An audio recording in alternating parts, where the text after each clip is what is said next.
जय श्री महाकाल दोस्तों, स्वागत है आपका ट्रेडर कैफे में। तो आज के इस वीडियो में हम मिड कैप का मंथली, वीकली और डेली चार्ट एनालिसिस करने वाले हैं और देखने वाले हैं आने वाले वीक में मार्केट का ट्रेंड क्या हो सकता है, कौन सी लेवल हमारे लिए इंपॉर्टेंट हो सकती है, मार्केट गैप अप और गैप डाउन में किस लेवल पे रिएक्ट कर सकता है और किन लेवल से हमारा क्या ट्रेड प्लान रहना चाहिए। तो वीडियो एंड तक जरूर देखिएगा और अगर आपने अभी तक आपके भाई के चैनल को सब्सक्राइब नहीं करा होगा तो जाइए फटाफट सब्सक्राइब कर दीजिए।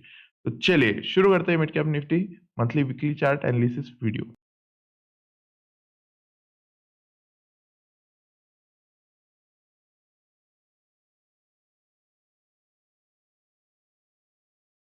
तो आप अगर मंथली टाइम फ्रेम पर देखोगे तो इस बार मार्केट कहाँ पे ओपन होता हुआ नजर आया था, हमें बढ़िया से ओपन होता हुआ नजर आया था 10,500 इस रेंज में मार्केट ओपन हुआ था। ओपन होने के बाद मार्केट क्या किया, डाउन साइड में पुश किया। पुश कहाँ तक करता हुआ नजर आया, हमें पुश कहीं ना कहीं 10,250 तक मार्केट पुश करता हुआ नजर आया।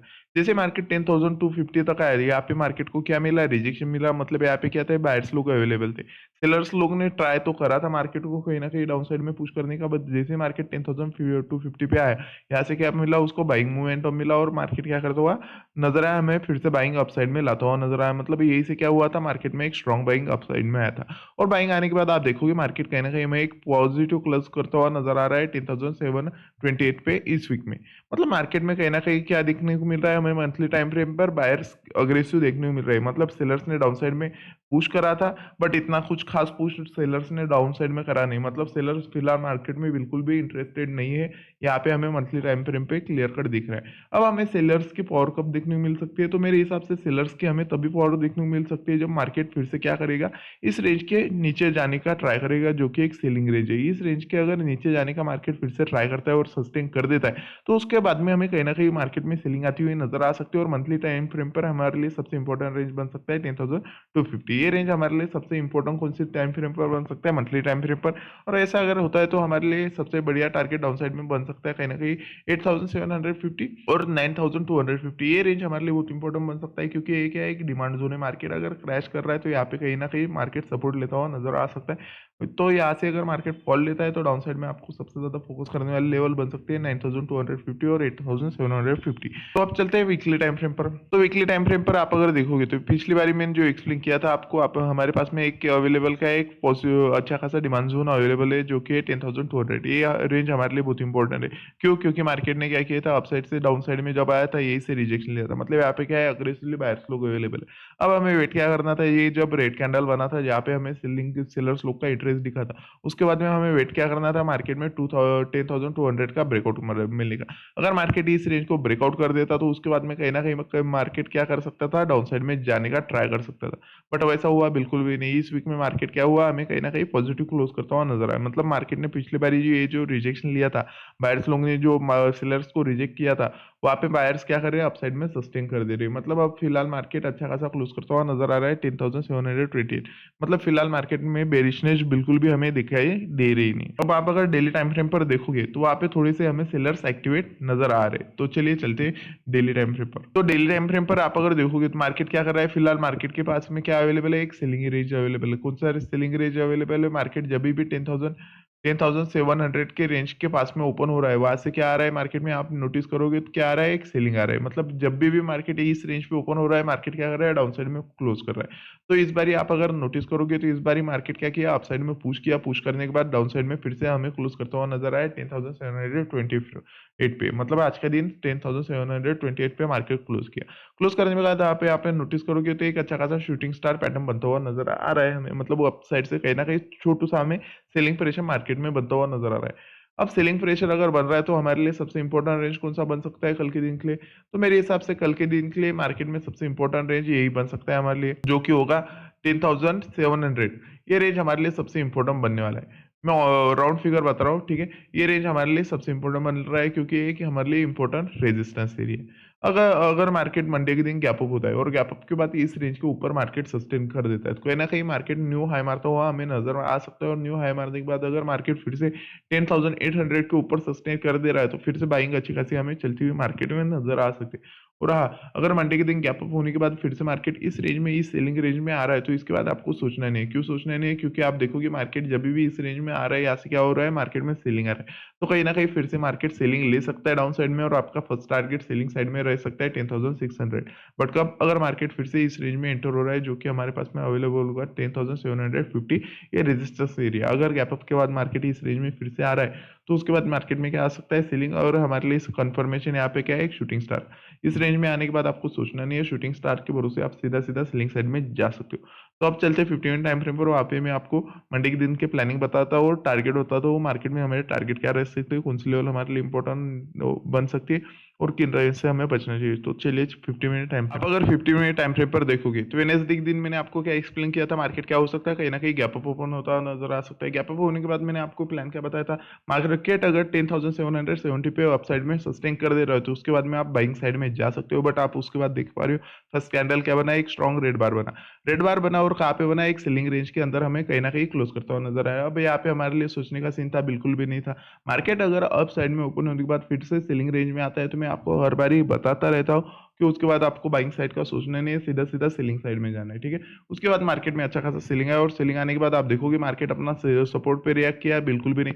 मार्केट रिएक्ट कहाँ पे किया, जो कि आपके भाई का लेवल था 10,557। ये लेवल मैं आपको 3 वीडियो में कंटिन्यूअस बताता आ रहा हूँ कि 10,557 पे मुझे अगर मार्केट बाइंग सिनेरियो बनाता हुआ नज़र आता है, तो उसके बाद मैं बाइंग साइड में ही जाने वाला हूँ। आप देखोगे जिस दिन बजट डे था, उसी दिन मार्केट उस रेंज पे सपोर्ट लेने के लिए आया था, जो कि रेंज आपके भाई ने पहले ही प्रिडिक्ट करके रखा था कि यहाँ से मार्केट क्या हो सकता है, रिवर्स हो सकता है, और वही से मार्केट कहीं न कहीं हमें रिवर्स होता हुआ नज़र आया। आप देखोगे मार्केट क्या हुआ, फॉल लिया, फॉल लेने के बाद सपोर्ट कहाँ पे लिया, सपोर्ट सेम आपके भाई के रेंज पे लिया। सपोर्ट लेने के बाद यहाँ पे हमारा सेम सेकंड सिनेरियो क्या बना था, यहाँ पे एक डबल बॉटम पैटर्न बना था, और पैटर्न बनने के बाद आप देखोगे थर्ड कन्फर्मेशन अपने सपोर्ट के ऊपर का क्लोजिंग था। मतलब कहीं न कहीं मार्केट यहाँ से गैप अप होना पॉसिबल ही था। उसके बाद आप देखोगे मार्केट कितना बढ़िया गैप अप हुआ, और गैप अप होने के बाद मार्केट कहीं न कहीं हमें बढ़िया सा पुश करता हुआ नज़र आया अपसाइड में। और कहाँ से रिजेक्ट हुआ, 10,800। 10,800 से रिजेक्शन लेने के बाद मार्केट कहाँ से सपोर्ट लिया, फिर से जो रेंज मैंने आपको इंपॉर्टेंट बताया था 10,717, इस रेंज के ऊपर अगर मार्केट सस्टेन कर देता है, तो मैंने आपको क्या बताया था, मार्केट में कहीं ना कहीं बाइंग आ सकती है। आप देखोगे फॉल आया, फॉल आने के बाद सेम रेंज से मार्केट रिजेक्शन लिया, 10,717 से रिजेक्शन लिया, और उसके बाद फिर से मार्केट क्या किया, इस रेंज के 50% में गया, और फिर से कहीं ना कहीं रश करके डाउन साइड में आया, और बढ़िया सा हमें क्लोज करता हुआ नजर आया 10,729। मतलब मार्केट क्या हुआ, कहीं ना कहीं हमें एक पॉजिटिव क्लोज करता हुआ नजर आ रहा है। अब अगर मंडे की बात करोगे, तो मंडे का दिन हमारे लिए क्या हो सकता है, कहीं ना कहीं पॉजिटिव ओपन होता हुआ नजर आ सकता है। अगर मंडे का दिन पॉजिटिव ओपन होता है, तो हमारे लिए सबसे इंपॉर्टेंट रेंज कौन सा बनने वाला है, तो सबसे इंपॉर्टेंट रेंज हमारे लिए बनने वाला है ये, जो कि रेजिस्टेंस एरिया हमारे लिए बन चुका है, करंट रेजिस्टेंस एरिया 10,800। ये रेंज हमारे लिए बहुत इंपॉर्टेंट बनने वाला है। अगर मान लीजिए मंडे का दिन इस रेंज के ऊपर कहीं पे ओपन होता हुआ नजर आता है आपको, 10,750 इस रेंज के ऊपर कहीं पे ओपन होता हुआ नजर आता है, तो आपको बाइंग कब करना चाहिए। तो अब मान लीजिए फर्स्ट कैंडल अगर स्ट्रॉन्ग ग्रीन बार इस रेंज के ऊपर क्लोज करता हुआ आपको नजर आता है, तो यहाँ पे क्या होगा, यहाँ पे इन लोगों के एसएल हंट हो जाएंगे। ये हमारा फर्स्ट सिनारो होगा, ठीक है, कि ये लोग के एसएल हंट हो जाएंगे, मार्केट का क्लोज अच्छा खासा दिखने को मिलेगा। और उसके बाद में अगर नेक्स्ट कैंडल डाउन साइड में थोड़ा प्रीमियम कम करने के लिए आता है, तो उसके बाद हम सीधा सीधा बाइंग साइड में जाएगा, और हमारा अप साइड में टारगेट बनाकर रख देंगे 10,834। ये हमारा फर्स्ट टारगेट होगा। बट कब, अगर मार्केट गैप अप के बाद फर्स्ट कैंडल 50 मिनट कैंडल इस रेंज के ऊपर क्लोज करता है, बढ़िया सा स्ट्रॉन्ग कैंडल, अगर मार्केट रिजेक्शन लेता हुआ मिलता है, तो बिल्कुल भी हम बाइंग साइड में इंटरेस्टेड नहीं हो गए। उसके बाद हम फिर से सीलिंग साइड में इंटरेस्टेड हो जाएंगे, क्योंकि प्रीवियस डे हमें यहाँ पे क्या मिला था, सेलर्स लोग का बढ़िया सा इंटरेस्ट बनता हुआ नजर आया था। अगर मार्केट यहाँ से रिजेक्शन लेता है, तो हमें बिल्कुल भी बाइंग साइड में सोचना नहीं है, ठीक है। तो अगर ब्रेकआउट करता है, तो हम बाइंग साइड में जाएंगे, और अप साइड में हमारा टारगेट कहीं ना कहीं रखने वाले 10,834। अगर रिजेक्शन लेता है, तो हम डाउन साइड में प्लान कर सकते हो। डाउन साइड में हमारा फर्स्ट टारगेट बन सकता है, कहीं ना कहीं फर्स्ट टारगेट हमारा बन सकता है 10,750, और सेकंड टारगेट बन सकता है 10,770। अब 10,750 क्योंकि एक डबल बॉटम पैटर्न है, ठीक है। अगर मार्केट गैप अप हो रहा है, तो हो सकता है यहाँ से एक रिजेक्शन लेकर एक रिटेस्ट मार्कर अपसाइड में निकलने का ट्राई कर सकता है, तो इसलिए हमारा फर्स्ट टारगेट बन सकता है 10,750। अगर रेंज ब्रेकआउट होता है, तो सेकंड टारगेट हमारा 10,717, ये भी ब्रेक होता है, तो हमारा नेक्स्ट टारगेट कहीं ना कहीं बनता हुआ नजर आ सकता है 10,600। ये हमारे 3 टारगेट डाउन साइड में बन सकते हैं, अगर मार्केट गैप अप के बाद डाउन साइड में रैली स्टार्ट कर रहा है तो।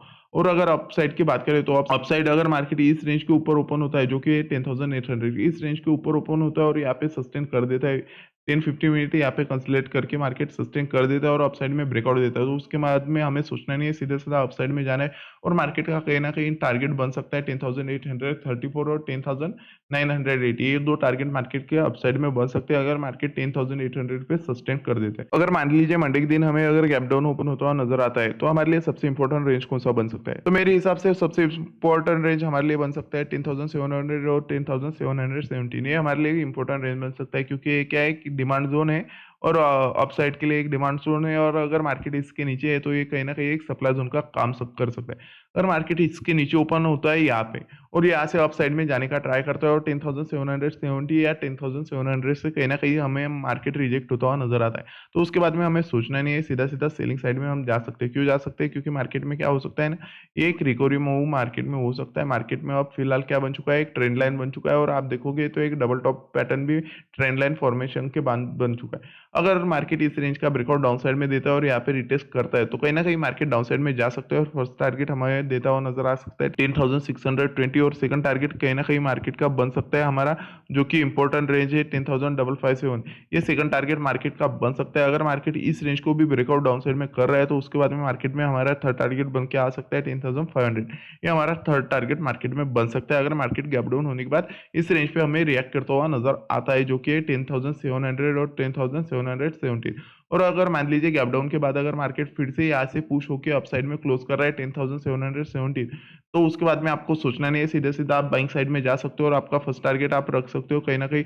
जो स्मॉल स्कैल्पर लोग हैं उनका फर्स्ट टारगेट होना चाहिए 10,760, और जिनको पोजिशनल बनाना है उसका फर्स्ट टारगेट होना चाहिए 10,800, और सेकंड टारगेट उनका होना चाहिए 10,834। ये 2 टारगेट उनके अपसाइड में निकल के आ सकते हैं। तो अगर आपको आपकी वाई की वीडियोस पसंद आ रही होगी तो लाइक करिए, शेयर करिए और सब्सक्राइब करिए। जय श्री माता।